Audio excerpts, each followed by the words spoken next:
सभापति महोदया जी वंदन। मैं मेरी गुजराती भाषा में बोलना चाहता हूँ। जय बजरंग बली, जय श्री मारुतेंद्र। आज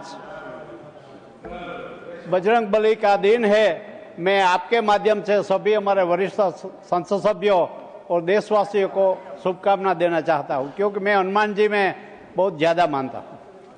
હું આજે જનવિશ્વાસ વિધેયક 2024 માટે મારો દૃઢ અને નિર્વિવાદ સમર્થન વ્યક્ત કરવા ઊભો થયો છે। એક આ દૂરદર્શી અને પરિવર્તનકારી કાયદાકીય પહેલ છે, જે આપણા માનનીય પ્રધાનમંત્રી શ્રી નરેન્દ્રભાઈ મોદીજીના દૂરદર્શી નેતૃત્વ હેઠળ રજૂ કરવામાં આવે છે અને માનનીય મંત્રી શ્રી પિયુષ ગોયલજીના માર્ગદર્શન હેઠળ આગળ વધારવામાં આવે છે। આ વિધેયક માત્ર કાયદામાં ફેરફાર નથી, આ સરકાર અને નાગરિકો વચ્ચેના સંબંધને નવી રીતે પરિભાષિત કરવાનો પ્રયાસ છે।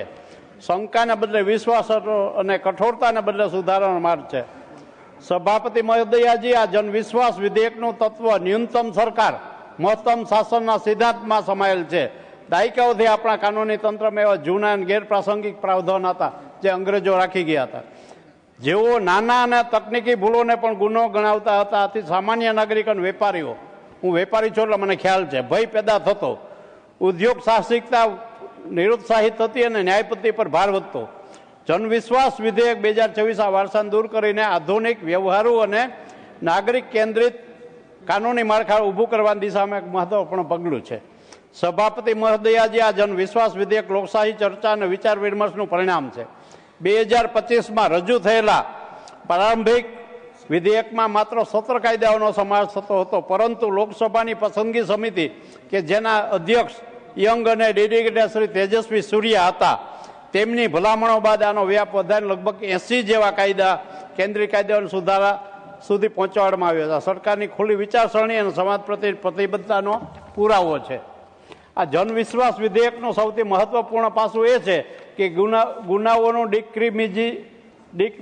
ડિક્રિમિનલાઇઝેશન, એટલે કે અનેક નાની ભૂલોને ગુનાની શ્રેણીમાંથી બહાર કાઢવામાં આવે। ઉદાહરણ તરીકે ડ્રગ્સ અને કોસ્મેટિક, એટલે દવા અને કોસ્મેટિક એક 1940 હેઠળ કેટલાક ઉલ્લંઘનો માટે અગાઉ કેદની સજા હતી, હવે તેને નાણાકીય દંડમાં બદલાવવામાં। એ જ રીતે નેશનલ હાઈવેઝ એક 1956 હેઠળ કેટલાક ગુનાઓ માટે પણ કેદને બદલે ભારે દંડની જોગવાઈ છે। આ બધું સંતુલિત અને ન્યાયસંગત અભિગમ દર્શાવે છે।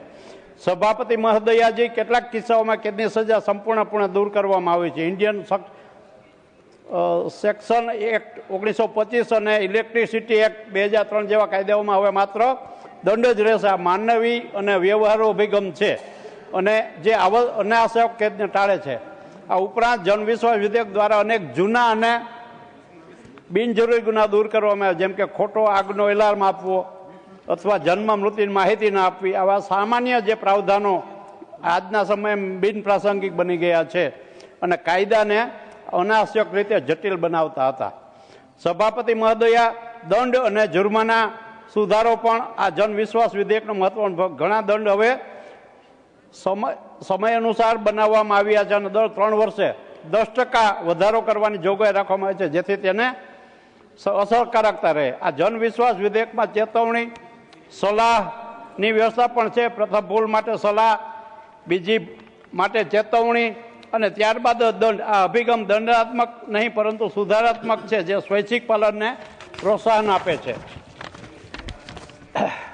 લીગલ મેટ્રોલોજી એક્ટ 2009 હેઠળ સુધારણા નોટિસનો વિચાર પણ ખૂબ પ્રગતિશીલ છે। આથી લોકો અને વેપારીઓને તેમની ભૂલો સુધારવાનો મોકો મળે છે, જે વિશ્વાસ અને સહકાર વધારવામાં મદદરૂપ થાય છે।